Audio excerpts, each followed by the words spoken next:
Dear students and parents, this is Daniel and welcome back to our channel. மருத்துவ கலந்தாய்வுக்காக காத்து கொண்டிருக்கக்கூடிய மாணவர்கள் மற்றும் பெற்றோர்களுக்கு நிறைய விதமான கேள்விகள் அப்படிங்கிறது இருக்கு. எஸ்பெஷலி இன்னைக்கு சுப்ரீம் கோர்ட்டில் நடந்த கேஸ்னுடைய அவுட்கம்க்கு அப்புறம் 1563 மாணவர்களுக்கு அவங்க மறுதேர்வு எழுதலாம் அப்படிங்கிற ஒரு ஆப்ஷன் அப்படிங்கிறது கொடுத்துருக்காங்க. இது ஆப்ஷன் தான். எத்தனை மாணவர்கள் இதில் எக்ஸாம் எழுதலாம் வேண்டாம் அப்படிங்கிறது வந்து அந்த மாணவர்களை முடிவு செய்து கொள்ளலாம் அப்படிங்கிற மாதிரியான அவுட்கம் தான் வந்திருக்கு. ஸோ கோர்ட்டினுடைய அவுட்கம் என்னது, ஜட்மெண்ட்டில் என்னென்ன டீட்டெயில்ஸ் இருக்குது அண்ட் எல்லா மாணவர்களும் இந்த எக்ஸாம் அப்படிங்கிறது எழுதலாமா, அதாவது மார்க் வந்து எனக்கு கம்மியாக இருக்குது அல்லது நான் இன்னொரு முறை எழுதணும்னு நினைக்கிறேன் அப்படின்னு நினைக்கக்கூடிய எல்லா மாணவர்களும், இந்தியா ஃபுல்லாக இருக்கக்கூடிய அனைத்து மாணவர்களும் இந்த எக்ஸாம் எழுதலாமா? யாரெல்லாம் இந்த 1563 பேர் அண்ட் இந்த எக்ஸாம் எழுதலைன்னா அவங்களுக்கு அவங்களுடைய மார்க் என்ன ஆகும்? கவுன்சிலிங் எப்போ சார் ஆரம்பிக்கும்? அதெல்லாம் விடுங்க, எக்ஸாம் நடக்கல அதெல்லாம் ஒரு செகண்டரி. எனக்கு கவுன்சிலிங் எப்போ ஆரம்பிக்கும் அப்படிங்கிற கேள்வியும் நிறைய மாணவர்களுக்கும் எஸ்பெஷலி நிறைய பெற்றோர்களுக்கும் இருக்குது. நமக்கு வரக்கூடிய கேள்விகளும் அப்படிதான் இருக்குது. இந்த வீடியோவில் அதற்குரிய பதிலை தான் பார்க்க போகிறோம்.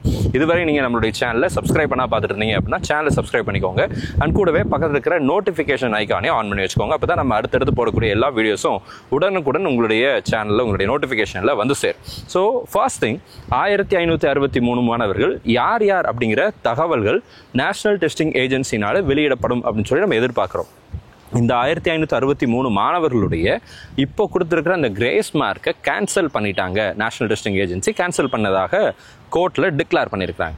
ஸோ அதனால் என்ன நடக்க போகுது அப்படின்னா, இந்த 1563 மாணவர்களுக்கு வருகிற ஜூன் மாதம், இந்த மாதத்தில் 23ஆம் தேதியில் 23rd of ஜூனில் ரீ எக்ஸாமினேஷன் அப்படிங்கிறது வைக்கிறாங்க.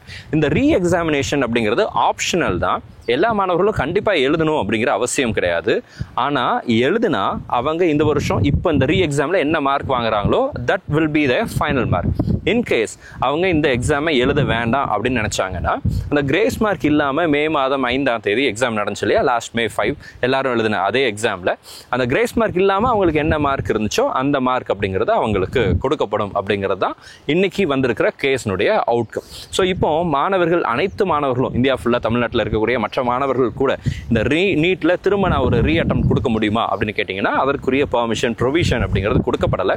இப்போ தமிழ்நாட்டில் யாருக்குமே இந்த மாதிரி விஷயத்தில் பாதிக்கப்படலை அப்படிங்கிறது தான் இப்போதைக்கு இருக்கக்கூடியது. ஏன்னா அஃபீஷியலாக கோர்ட்டில் கேஸ் ஃபைல் பண்ணியிருக்காங்களா, இப்போ இந்த விஷயம் தெரியாத மற்ற மாணவர்களும் டைம் லாஸ்னால பாதிக்கப்பட்டிருக்கிறாங்க. அவங்க என்ன பண்ணணும் அப்படின்னு கேட்கும்போது அவங்க கோர்ட்டில் கேசஸ் ஃபைல் பண்ணியிருந்தாங்க அப்படின்னா அவங்க பண்ணியிருக்கலாம் அப்படிங்கிறது தான். இப்போதைக்கு கோர்ட்டில் கிட்டத்தட்ட 6 சென்டர்ஸில் இருக்கக்கூடிய ஸ்டூடெண்ட்ஸ் தான் வந்து பார்த்தீங்கன்னா கேசஸில் டைம் லாஸ் அப்படிங்கிற விஷயத்தை அஃபீஷியலாக கொண்டு போயிருக்கிறாங்க. மற்றதெல்லாம் அன்அஃபீஷியலாக தான் இருக்குது அப்படிங்கிறது தான் இப்போதைக்கு அவங்களுடைய நிலைப்பாடு. அப்போ எல்லா மாணவர்களும் இந்த தேர்வை எழுத முடியாது. அந்த 1563 மாணவர்கள் கிரேஸ் மார்க் இல்லாமல் அவங்களுடைய ஒரிஜினல் மார்க் என்ன அப்படிங்கிறத நேஷனல் டெஸ்டிங் ஏஜென்சி கூடிய சீக்கிரத்தில் அவங்களுக்கு மட்டும் அனௌன்ஸ் பண்ணுறோம் அப்படின்னு சொல்லியிருக்கிறாங்க. அது பப்ளிக்காக அனௌன்ஸ் பண்ணால் நல்லாயிருக்கும் அப்படிங்கிறது நம்மளுடைய எதிர்பார்ப்பு. இப்போ இந்த எக்ஸாமுக்குரிய ரிசல்ட் வந்து பார்த்தீங்கன்னா வருகிற 23ஆம் தேதி நடக்குது. 30ஆம் தேதி போல் நமக்கு வந்து அதனுடைய ரிசல்ட்டை ரிலீஸ் பண்ணுறோம்னு சொல்லியிருக்காங்க. ஜூலை மாதத்தில் கவுன்சிலிங் அப்படிங்கிறது ஆரம்பிக்க போகுது. எஸ்பெஷலி ஜூலை 6th இருந்து கவுன்சிலிங் ப்ராசஸ் ஸ்டார்ட் பண்ணுறோம் அப்படின்னு சொல்லியிருக்காங்க.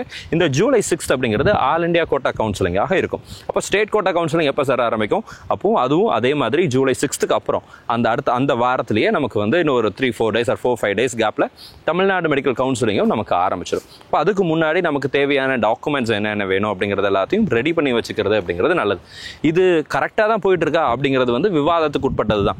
நிறைய மாணவர்களுக்கு நிறைய விதமான கருத்துக்கள் இருக்கும், பெற்றோர்களுக்கு நிறைய விதமான கருத்துக்கள் இருக்கும். எல்லாரும் ரீநைட் வேணும்னு சொல்லி நீங்கள் கேட்குறீங்க, ஒரு சிலர் கேட்குறாங்க. ஒரு சிலருக்கு வந்து இல்லை சார் பரவாயில்ல, நாங்கள் வந்து எங்களுடைய கவுன்சிலிங் மார்க் கொடுத்தீங்கன்னா போதும். அப்போ இந்த ரிசல்ட் ஃபுல்லாக விட்ரா பண்ணிட்டு புதுசாக ஒரு ரேங்க் விடுவாங்களான்னு கேட்டிங்கன்னா கண்டிப்பாக எத்தனை மாணவர்கள், இந்த 1563 மாணவர்களில் எத்தனை மாணவர்கள் திரும்ப தேர்வு எழுத போகிறாங்களோ அவங்களுடைய ஃபைனல் ரிசல்ட்ஸ் என்னவோ ஜூன் 30th அப்புறம் ஃபைனல் ரிசல்ட்ஸ் வரும். அந்த ரிசல்ட்டில் உங்களுடைய ஆல் இண்டியா ரேங்க் அப்படிங்கிறது வரும். அந்த ஆல் இண்டியா ரேங்கை பேஸ் பண்ணி தான் தமிழ்நாட்டில் எலிஜிபிள் கேண்டிடேட்ஸ் எல்லாம் யாரெல்லாம் தமிழ்நாடு மெடிக்கல் செலெக்ஷனில் அப்ளை பண்ணுறாங்களோ அவங்களுக்குரிய ரேங்க் அப்படிங்கிறது வந்து தமிழ்நாடு ரேங்க் அப்படிங்கிறது வரப்போகுது. So counselling is about to start in July 6th இருந்து ஆல் இண்டியா கோட்டா கவுன்சிலிங் ஆரம்பிக்கும். ஜூலை 6th அப்புறம் தமிழ்நாடு கவுன்சிலிங்கும் ஆரம்பிக்கும். ஆனால் இந்த கவுன்சிலிங் ஆரம்பிப்பதற்கு முன்னாடி நமக்கு தமிழ்நாட்டில் ரிஜிஸ்ட்ரேஷன் அப்படிங்கிறது கூடிய சீக்கிரத்தில் ஆரம்பிச்சிருவாங்க அப்படின்னு சொல்லி எதிர்பார்க்குறோம். ஸோ மோஸ்ட் லைக்லி அடுத்த வாரத்தில் அதுக்குரிய ரிஜிஸ்ட்ரேஷன் ப்ராசஸ் அப்படிங்கிறது நடக்கும்னு சொல்லி எதிர்பார்க்குறோம். ஸோ தொடர்ந்து வேறு ஏதாவது அப்டேட் வந்துச்சு, அஃபீஷியலான அப்டேட் வந்துச்சு அப்படின்னா அதை நம்ம நம்மளுடைய சேனலில் நான் கண்டிப்பாக நான் அப்டேட் பண்ணுறேன். இது வரைக்கும் நீங்கள் இந்த வீடியோ ஒருவேளை லைக் பண்ணால் பார்த்துட்டு இருந்தீங்க அப்படின்னா மறக்காமல் வீடியோவை லைக் பண்ணிவிடுங்க. அண்ட் இந்த வீடியோவை உங்களுடைய ஃப்ரெண்ட்ஸ் அண்ட் ரிலேட்டிவ்ஸ் எல்லாத்துக்கும் ஷேர் பண்ணுங்கள். அப்போ தான் இந்த இன்ஃபர்மேஷன் இன்னும் நிறைய மாணவர்களுக்கும் பெற்றோர்களுக்கும் போய் சேரும். அப்போ இந்த மெடிக்கல் கவுன்சிலிங்கில் உங்களுக்கு இருக்கக்கூடிய வேறு ஏதாவது சந்தேகங்கள் இருக்குது அப்படின்னா கூட கீழே கமெண்ட் செக்ஷனில் டைப் பண்ணுங்கள். அடுத்தடுத்த வீடியோவில் அதற்குரிய பதில்களையும் பார்க்கலாம். இந்த வீடியோ உங்களுக்கு பிரயோஜனமாக இருக்கும்னு நினைக்கிறேன். பிரயோஜனமாக இருந்துச்சு அப்படின்னா மறக்காமல் சேனலை சப்ஸ்கிரைப் பண்ணி வச்சுக்கோங்க. நம்ம வீடியோ பார்க்கக்கூடிய மாணவர்களுக்கு அவங்க விரும்பின மருத்துவ படிப்புகள் கிடைக்கணும்னு சொல்லி உங்களுக்காக நானும் ப்ரே பண்ணிக்கிறேன். All the very best and thank you so much.